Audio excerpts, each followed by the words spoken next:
Happy New Year, everybody! I'm Mike Poland, the scientist in charge of the Yellowstone Volcano Observatory, and this is the monthly update for January 1st of 2023. Seems like a good opportunity to talk about the kinds of things we observed in Yellowstone over the course of the past year. Now, in terms of earthquake activity, it was a pretty average year. There were about 2,500 earthquakes that were located in the region during 2022. Now, over a third of those earthquakes were actually part of a single long-lived swarm near Grizzly Lake. That's between Norris Geyser Basin and Mammoth Hot Springs. There were over 1,000 earthquakes that occurred as part of this swarm, which started in late July and extended all the way into the fall. Now, that sounds sort of unusual, but it's not out of the ordinary. We see actually lots of earthquake swarms that can last for months. In fact, in 2017, there was an over 3-month long swarm that had 2,400 earthquakes. And this is not too surprising in the region, given all the faults in the area and all the water that's moving around in the subsurface. That's just a recipe for small earthquakes. There were a few magnitude 3s, but the vast majority were magnitude 2 and below.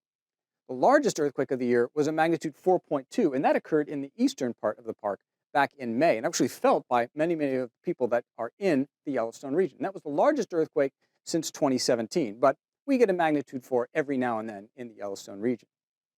Deformation-wise, in terms of how the ground is moving, we saw a continuation of the sort of activity that we've seen for the last several years. The caldera region continued to slowly subside by about an inch or so per year, a couple of centimeters per year.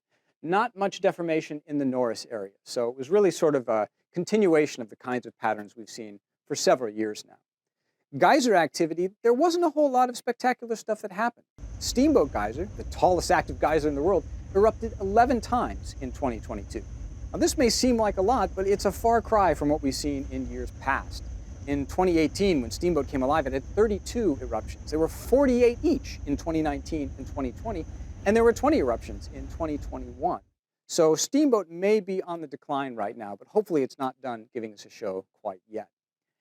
It was also a good year for fieldwork. The Yellowstone Volcano Observatory Consortium, all of the scientists from different agencies that contribute to research in Yellowstone, got together for the first time in 4 years in May. In fact, the morning of that earthquake that occurred back in May, the 4.2 in the eastern side of the park.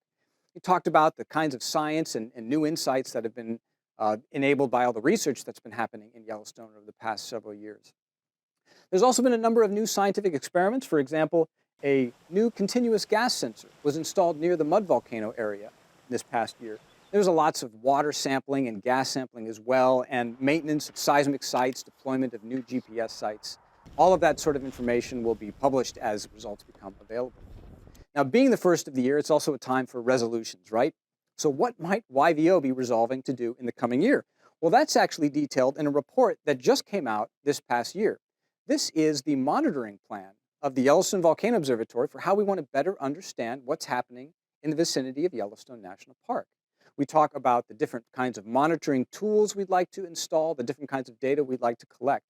In the coming year, our hope is to install a new multi-component monitoring station in Norris Geyser Basin, something that would measure earthquakes, something that would measure ground deformation, and also infrasound. That's low-frequency sound waves, so we can actually hear what the geysers sound like. We'd also like to upgrade a lot of the seismic stations that are in Yellowstone. Some of them are getting a bit old, and we'd like to get them as modernized as possible with new equipment. So that's some of what we hope to do in Yellowstone. If you're interested in hearing more, our monitoring plan is available free online. You can see what we'd like to do over the next decade in terms of monitoring Yellowstone even better. Well, that's sort of a quick review of what's happened throughout 2022. Now let's talk about specifically what happened in December in terms of earthquake activity, ground deformation, and geyser activity. December was a pretty quiet month for earthquakes in the Yellowstone region. The University of Utah seismograph stations, which monitors and operates the Yellowstone seismic network, located only about 70 earthquakes during the month. The largest was a magnitude 2.5. It was part of this Grizzly Lake sequence between Norris Geyser Basin and Mammoth Hot Springs. Now, this sequence actually started back in the summer, and it's a swarm that's been waxing and waning for many, many months. There were about 28 earthquakes during the month of December that contributed to this swarm, but over the course of the year, there have been over 1,000 earthquakes that have occurred in this area. The biggest month of this swarm was September, when there were over 500 events that occurred in this area. Now, this is part of a belt of seismicity that runs from Hebgen Lake all the way into north central Yellowstone. It's the most seismically active area in the region, so it's not too much of a surprise that there's a swarm occurring right here. And in fact, just a few years ago in 2017, the Maple Creek earthquake swarm occurred not too far away, right in this area here. And that swarm saw over 2,400 earthquakes that occurred over a several-month period. That was back in 2017. So not too surprising. We occasionally get these swarms, and many of them are right in this belt between Hebgen Lake and the north-central part of Yellowstone. Turning now to deformation, this is vertical deformation at the White Lake GPS station on the east side of the caldera. Each one of these blue dots is 1 day of data. The whole plot spans 2 years. Downward trends indicate subsidence, and upward trends indicate uplift. And what we're seeing now is a continuation of trends that have been ongoing since 2015. That is, of overall subsidence of about 2 to 3 centimeters per year. That's about an inch a year. But during the summer months, there are these periods where the subsidence stalls or even turns to a bit of uplift. You can see it here in the summer of 2021 and again in the summer of 2022. And this occurs as groundwater is recharged by snowmelt, and the ground sort of soaks it up like a sponge getting wet. And it sort of puffs up the ground a little bit. And then once we get into the fall, the subsidence resumes. So you can see here in October, the subsidence resumed out here at White Lake. If we go to the other side of the caldera, this is a site near Old Faithful on the Mallard Lake Resurgent Dome. The same trends are apparent. This overall subsidence with the summertime uplift. And you can see that it was there in October that the subsidence resumed after that summer 2022 pause in subsidence and a small amount of uplift.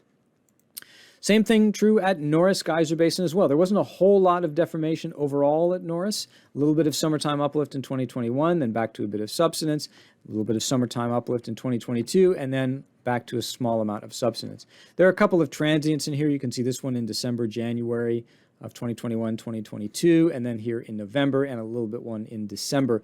This is caused by winter storms that put a lot of snow and ice onto the antennas, and that affects the GPS signal. But once that snow and ice melts off the antenna, then we get back to normal measures. So little storm signals here, but that's all we're seeing there. Otherwise, sort of normal trends, not a whole lot of deformation at Norris. And then finally, looking at Steamboat Geyser, the tallest geyser in the world. There was one eruption during the month of December, right here on December 6th. This is the temperature in the outflow channel. All of this sort of up and down activity are minor eruptions that culminate in a major, and after that major eruption we see going back down to background temperatures, basically freezing, and then minor activity started up again here on December 18th. So it looks like Steamboat isn't quite done just yet. This minor activity may lead to another major water eruption of the geyser, perhaps early in 2023. Well, that does it for the Yellowstone Volcano Observatory update for January 1st of 2023. Now remember, if you have any questions at all, please feel free to email us at yvowebteam, that's all one word, at usgs.gov. Stay safe, stay healthy, have a wonderful new year, happy 2023. We'll see you next time. Bye-bye.